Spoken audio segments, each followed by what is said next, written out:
Okay, I came across this video.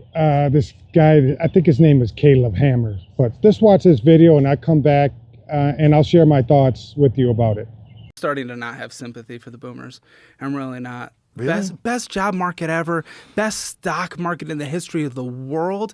Every single boomer, Gen X, whatever, that's been on my show, they lived it up and spent all their money to live the lifestyle they wanted, and they didn't even set 10% aside a month. 10% aside. They had the best housing market, college, jobs. They were set up for everything. If they just put 5 to 10% a month aside in the stock market that they had, they would be multimillionaires. Most of them would be multimillionaires. People have failed to save for retirement.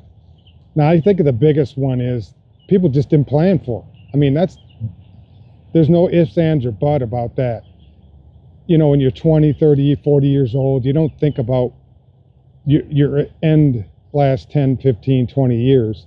You don't think about that. You're consumed with today. You're looking at your family, maybe your car bills, your utility bills, your food, you know, where are you going to, get a new water heater, whatever it is.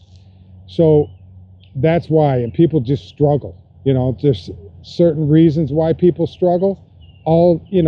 There's so many different reasons why people ain't saving money. So, you come across that and you think, yeah, they're idiots, right? I don't look at it like that. I look at the reasons are plentiful, right? And one of the biggest reasons is people get sick. And, whether they're at the job and they get hurt and I could think of a dozen different situations that people got hurt on the job.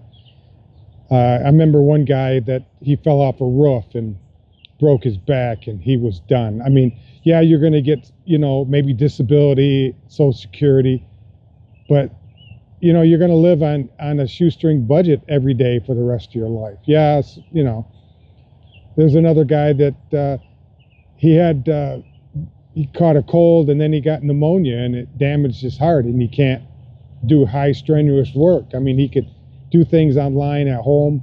It's not a lot of money. He doesn't get Social Security. He's not disabled enough to get that type of income. So there's certain aspects of people that get sick, right? There's all different forms. People hurt themselves. They have a disability from being born that way. Yeah, you can get Social Security and disability, right? Or you could just be plain, be sick and you're not able to get any kind of government help at all.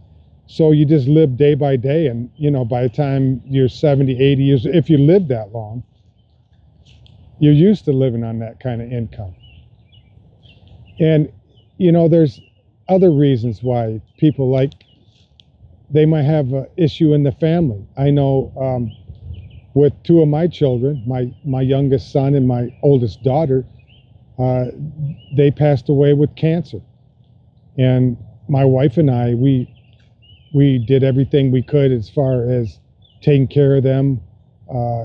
We went to no ends. We spent every penny that we had, all our investments, all our savings, all our work every day into providing the best care we could for them.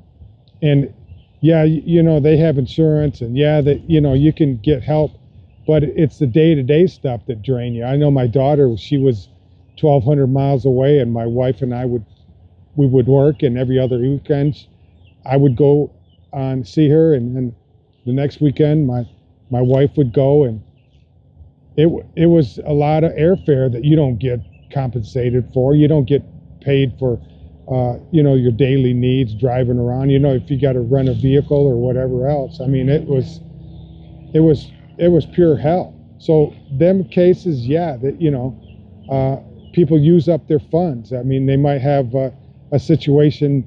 I know a person that lost their house in a fire and they weren't compensated for it. So all the investments that they had to use to pay off that disaster that they had. I mean, there's countless reasons.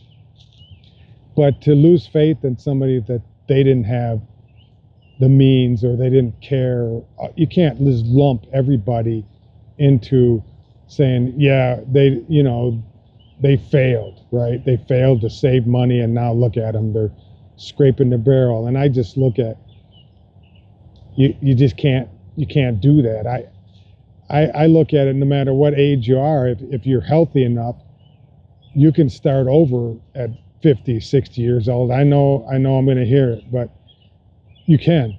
I mean, I always look at, and I'll say this in every video, my dad and my mom were 93, 94 when they passed away. My dad retired at 60, close to 60. He could have had a whole nother career. He was able to get around up until the last few months of his life, that he was still cognitive to a certain point.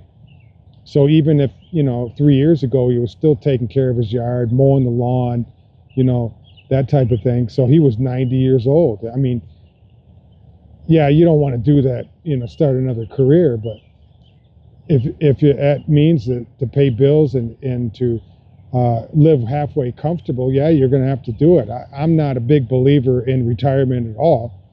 I think as long as you can function, as long as there are things to do and you got plans and you want to try something different in life, you don't just sit back. At least I always say I'm saying me.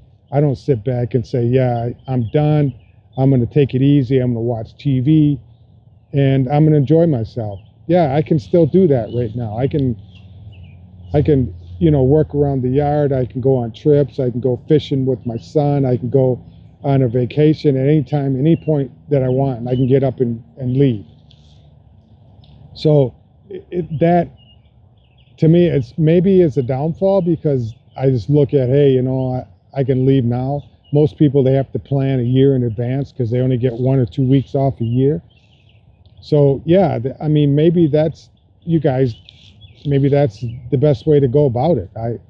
I don't know. I don't know that life. So I'm just coming at you to a point where at any point in any day, I can just say, I'm the boss. So I don't have to worry about somebody telling me that I got to be there from 9 to 5. So I'm not criticizing anyone. I'm not doing that. What I'm saying is there's a whole different life out there for every individual. You can't put everybody in the box. And I know he said that he's losing faith in there. They failed to save 10%.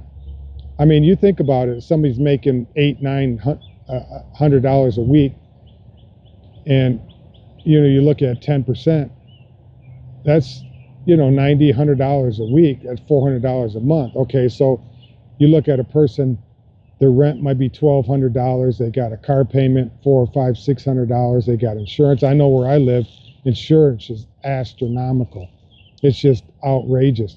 Now our electric bill just keeps going up. It went up this year, $10 a month. Now they're going to raise it. Again, they're asking for more money. And then they sent me a notice saying, listen, we're going to charge 25% extra for peak hours and 19% higher from 7 p.m. to 12. What I'm saying is that if you break somebody's finances down $3-4 grand a month, yeah, you can live on it. But if you want to save $400 a month every month, unless you're forced to take it out of your company's doing it, you can match it, all that, and you're still living. If you got a wife that's doing the same thing and yeah, you can do it. There's no reason for that.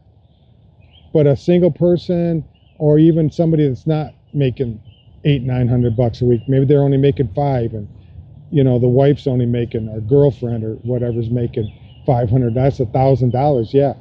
But if you got 2 vehicles, and I mean, there's so many different scenarios that wrap around that, and I know at least 50%, maybe 60% of people have it easy to make 60. They can make it to 60 at 10% of the pay, and that's a lot of money. If you're making 40, 50, 60, 100 grand a year, and you're saving 10% of that, yeah, you should be able to, by the time that your retirement. So I look at it, there's different aspects. You can blame, the retirees. You can blame people that are older. And a lot of people are just broke. They're broke. There's so many different avenues that they can go down to save money. I mean, if you look at when you get older and your kids are gone, you can put more money away and save for retirement, or keep working until you're 70, 75. But so yeah, anyway, so I just thought I'd bring that to people's attention. You guys comment, you guys like, subscribe. I appreciate that. It goes a long ways. You have a wonderful day, and I will see you on the next video. Bye now.